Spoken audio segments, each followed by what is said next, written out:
Bonjour à tous et à toutes et bienvenue sur cette nouvelle vidéo. J'espère que vous allez bien et que vous vous portez bien. Et oui, je reviens avec mes vidéos comme je vous l'avais promis. Avant tout, je tenais à m'excuser parce que cette vidéo aurait dû sortir normalement la semaine dernière. Mais comme vous devez sûrement le voir avec mes cahiers ici présents, le retour à l'université n'a pas du tout été facile, sachant aussi que j'ai dû changer d'université.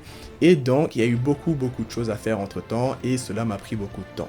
Mais bref, je reviens donc avec de nouvelles vidéos et comme vous avez sûrement dû le voir avec la vignette et le titre de cette vidéo, on va parler de My Hero Academia. Et donc cette vidéo sera la première d'une longue série de vidéos qui sera concentrée à parler et à expliquer des différents alters des personnages qu'on voit dans My Hero Academia. Et donc vous savez que je suis un grand fan de My Hero Academia et je pense que normalement je possède pas mal, presque tous les tomes qui sont sortis à date. Je pense qu'il m'en reste 10 à en acheter. Mais bref, je reviens avec ces vidéos là.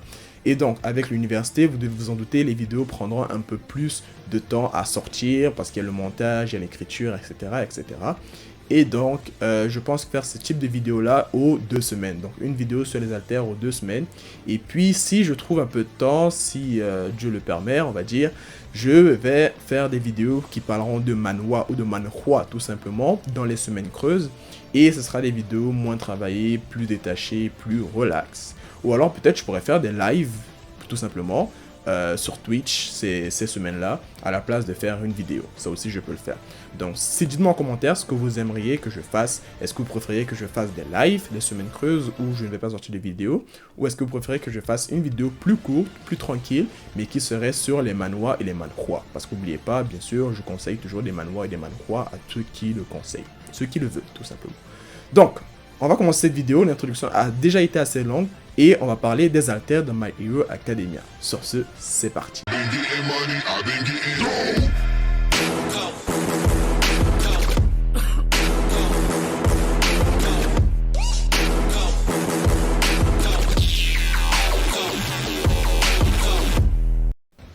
Le premier alter serait donc apparu en Chine et on le voit même dans le premier épisode de My Hero Academia, je dirais même le premier épisode de chaque saison de My Hero Academia, et on le voit aussi dans le premier tome du manga de My Hero Academia, c'est le bébé qui était lumineux et qui éblouit l'infirmière, etc., etc. On dit donc que les alters sont le prochain stade évolutif de l'homme. Mais vous m'étonnez, vous êtes fait 80% de la population à l'avoir, donc si vous êtes pas le prochain stade évolutif, ça a l'air d'une sacrée bonne maladie là. Et je sais de quoi je parle, on est en plein COVID, donc je sais de quoi on parle là. 80% de la population, c'est censé être le prochain stade évolutif, je pense là. On entend souvent parler de facteurs d'alter ou facteurs altériques. Alors je vais vous expliquer très simplement, ce n'est pas très compliqué. Pour résumer, c'est l'ensemble des traits physiques et génétiques qui composent l'alter de l'utilisateur. L'exemple le plus récent, c'est Katsuki qui sécrète une sueur similaire à la nitroglycérine. En gros, c'est un réactif très explosif, pour ceux qui ne savent pas c'est quoi la nitroglycérine, et arrive à faire exploser sur commande. Son facteur d'alter est donc une glande qui sécrète cette sueur et sa capacité d'exploser cette sueur-là. Mais il existe aussi des cas spéciaux de personnes possédant un second alter, mais dans ce cas-là, la plupart des personnes-là ont une durée de vie tout simplement raccourcie. Présentement, il y a 3 personnes qui ont plusieurs alters et que l'on connaît. Tout d'abord, nous avons Nine du film Hero Rising, je pense que vous vous rappelez tous de ce personnage-là, qui a permis d'avoir un bon combat duo avec Izuku et Bakugo. On a comme deuxième personnage qui a plusieurs alters, Gigantomachia, qui possède plusieurs alters. Vous verrez dans l'anime dans quelques épisodes, je dirais même dans l'épisode de cette semaine. Et aussi le dernier personnage qu'on a, c'est Shigaraki, mais je ne vais pas vous dire exactement comment il a fait pour avoir plusieurs alters, ça serait du spoil. Mais pour ceux qui regardent l'anime, ça arrivera, je pense, d'ici la saison 6, on vous expliquera pourquoi est-ce qu'il a plusieurs alters. Pour le cas de Overhaul, comment expliquer ça? Overhaul n'a pas plusieurs alters, tout son alter c'est juste de combiner et de recombiner les personnes. Donc ce n'est pas plusieurs alters, il n'a pas un alter de combinaison et un alter de décombinaison. J'ai vu certains en parler, c'est complètement faux, c'est un seul alter. Et pour Izuku, pourquoi est-ce que je ne l'ai pas mis non plus? Le cas du All for One, c'est le même cas que le One for All, je ne les mets pas dedans parce que c'est des cas très spéciaux et on en reparlera dans d'autres vidéos, tout simplement. Mais dans le cas de tous les porteurs dont je viens de vous parler, tout simplement, pourquoi est-ce qu'ils ne meurent pas ou alors on ne voit pas qu'ils meurent assez vite?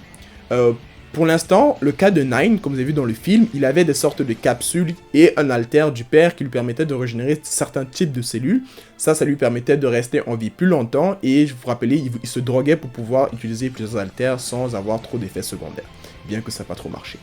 Dans le cas de Shigaraki et Gigantomachia, ils ont un haltère de régénération ou alors un haltère d'endurance, je ne me rappelle plus exactement duquel, on en reparlera aussi dans notre vidéo pour ces personnages-là, qui leur permet de résister aux autres haltères qu'ils ont dans leur corps. C'est pour ça que, par exemple, Gigantomachia n'a pas l'air de souffrir du fait d'avoir plusieurs haltères, en tout cas, de visuel, il n'a pas l'air de souffrir parce qu'il a un haltère d'endurance qui lui permet d'avoir une endurance surhumaine tout simplement et donc d'avoir une vie toujours rallongée. Bref.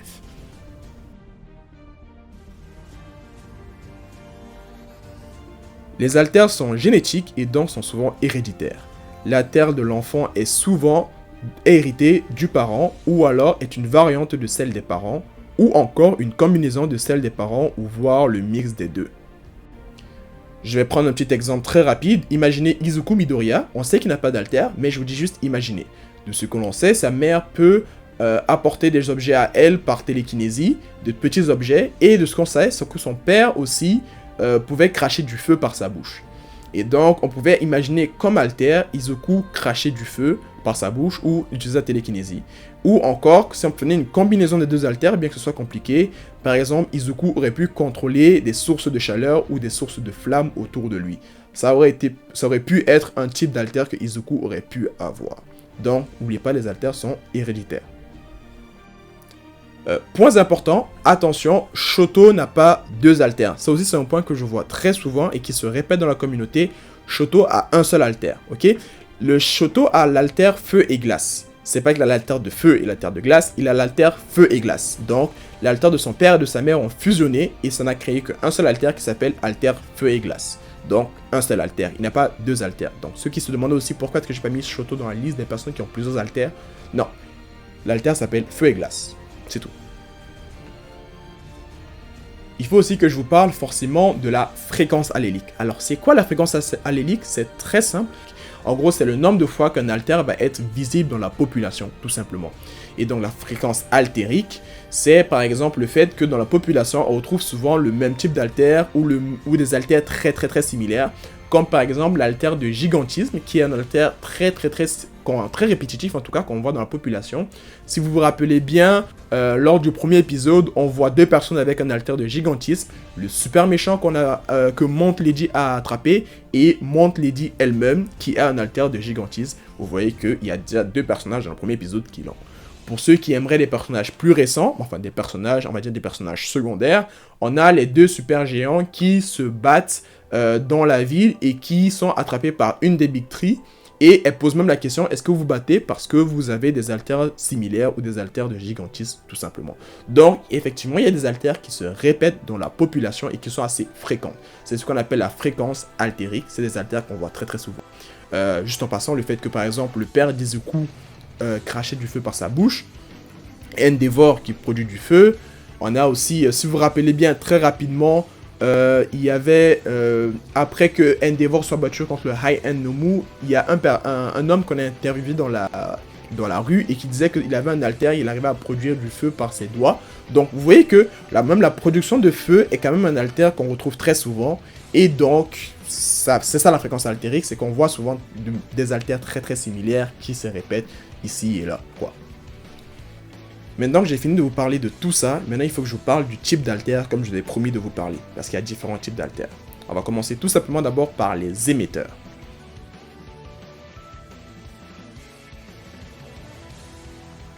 Ces personnes ont des haltères qui leur permettent de créer, de contrôler ou encore d'altérer les choses autour de lui d'une certaine manière. L'activation nécessite un effort conscient de l'utilisateur et souvent une concentration extrême, comme par exemple l'haltère de Monsieur Aizawa qui lui demande une concentration très forte. C'est aussi le type d'haltère le plus répandu et certaines personnes qui possèdent ces haltères-là doivent même avoir la nécessité de toucher les choses qui sont autour d'eux pour pouvoir activer cet haltère-là. Par exemple, je vais prendre le cas le plus banal que je trouve, c'est Ochako qui doit toucher toutes les choses dont elle a besoin pour les faire léviter. Il faut aussi savoir que les personnes qui utilisent ces haltères-là sont résistants à leur propre haltère. Par exemple, Denki, qui lui est capable de résister à de hautes charges électriques. On l'a vu dans le film Hero Rising, il arrive à résister à un éclair très important, pourtant qui serait mortel à beaucoup de personnes parce qu'il maîtrise un haltère d'électricité, tout simplement. Ou alors Bakugo qui résiste beaucoup plus aux explosions et Shoto qui résiste au feu et à la glace plus longtemps que la moyenne des personnes, tout ça. Pour ceux qui possèdent des haltères où ils doivent produire quelque chose, comme Mina par exemple, qui produit de l'acide, une utilisation trop longue ou trop abondante pourrait la nuire et nuire à l'utilisateur tout simplement de ce type d'haltère.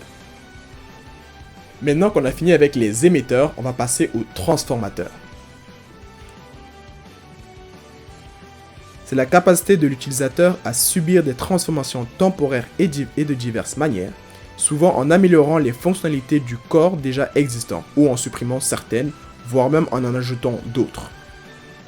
Les utilisateurs de ce type d'haltère doivent avoir aussi donc une utilisation consciente de leur haltère. Donc pour activer leur haltère, ils doivent être conscients et très concentrés sur ce qu'ils font. Par exemple, on a Kirishima qui est le meilleur exemple que je trouve pour ces haltères d'émetteurs. Et aussi, par exemple, si je ne me trompe pas, je dis émetteur, je l'ai dit transformateur.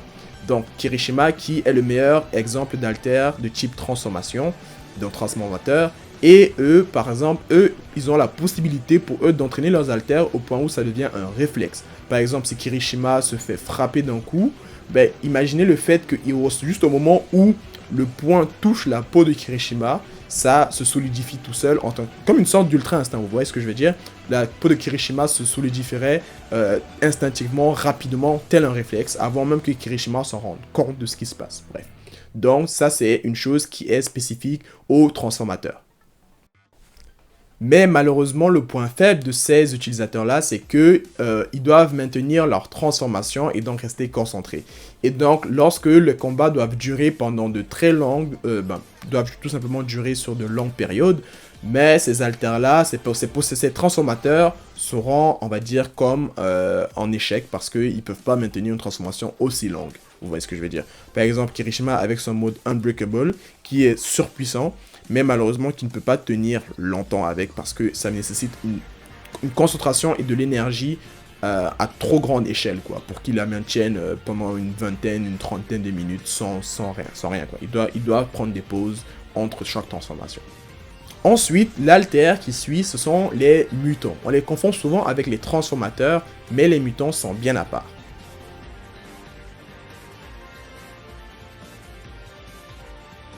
Les utilisateurs de cette classe ont un haltère qui cause un changement dans leur morphologie définitif.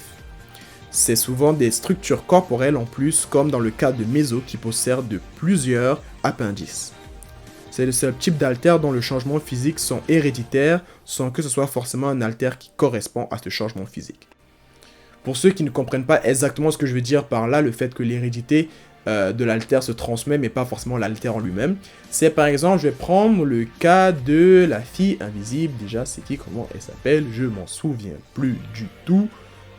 Mais par exemple, elle, on sait que ses parents sont aussi invisibles. Mais par contre, ça ne veut pas dire que ses parents produisent tous la lumière, un flash lumineux comme elle fait. Donc l'haltère qu'elle possède, c'est le flash lumineux, mais elle possède l'haltère de un, ou par exemple là, dans ce cas-ci, de ses deux parents, qui est l'invisibilité. Et donc, un de ses parents doit sûrement avoir cet haltère-là du côté du père ou de la mère, ou alors un truc dans le genre. Mais bref, ça ne veut pas dire qu'elle, quand elle va donner son haltère à son enfant en tout cas, est-ce que ça peut ne pas être le flash, ou ça peut ne pas être l'invisibilité, mais il se peut que son enfant aussi soit invisible, tout simplement parce que elle est invisible. En gros, c'est ça. Tout ce que ça veut dire, c'est que quelque part dans la hiérarchie, dans l'hérédité de Mina, pas de Mina, pardon. Est-ce que c'est Mina? Non, c'est pas Mina. Mina, c'est celle qui produit l'acide. Mais bref, quelque part dans son hérédité à elle, elle doit avoir un membre de la famille dont son haltère, c'était tout simplement être invisible. Donc ça a été transmis à la génération, mais l'haltère n'a pas été transmis tout simplement. La dernière classe, ce sont les accumulateurs. Alors, c'est quoi les accumulateurs? Je pense que la personne, ou alors juste le personnage qui montre le plus c'est quoi un accumulateur, c'est Eri, qu'on a sauvé dans la dernière saison, de la saison 5, et qui a pour alter le fait de rembobiner une personne à un état antérieur. Donc tout simplement, Eri a la capacité de faire ça parce qu'elle stocke de l'énergie au cours du temps, Et grâce à cette énergie-là, elle arrive à utiliser son alter. Donc c'est donc une accumulatrice en tant que telle. C'est simple, je pense que la plupart d'entre vous ont compris. Donc, je pense qu'on a assez parlé d'alter pour aujourd'hui, que ce soit les différents types d'alter, qu'est-ce qu'un alter en tant que tel. Et donc, pour la prochaine vidéo, on parlera d'un personnage en particulier, dans l'alter d'un personnage en particulier, et on le décrira, on l'expliquera, et même on pourra parler de son évolution, parce que oui, les alters peuvent évoluer. C'est pas grand chose, mais ils peuvent évoluer et donner de nouveaux aspects à cet alter-là. Donc, tout simplement, dites-moi en commentaire quel personnage vous aimeriez connaître l'alter plus en profondeur, connaître comment il marche, quel type d'alter ce personnage possède, et quelle serait possiblement l'évolution de cet alter-là dans le futur. Et donc, je vous dis à dans 2 semaines pour parler du prochain personnage. Avant tout, n'oubliez pas, il faut que je vous dise, on parlera pas d'Izuku là maintenant, parce que on peut pas parler du One for All, sinon ça serait du spoil. Donc, on peut parler je pense qu'on peut parler d'All Might, parce que sa version du One for All n'est pas la même que celle d'Izuku. Donc, peut-être on peut parler d'All Might. Donc, dans les descriptions, on peut mettre tout le monde, sauf All Might. Et le premier utilisateur du One for All, parce que je l'ai gardé pour plus tard. Donc, voilà. Donc, sur ce, je finis cette vidéo-là. Je vous remercie à tous d'être restés aussi longtemps. Sur ce, je vous dis ciao, c'était Senpai. Peace.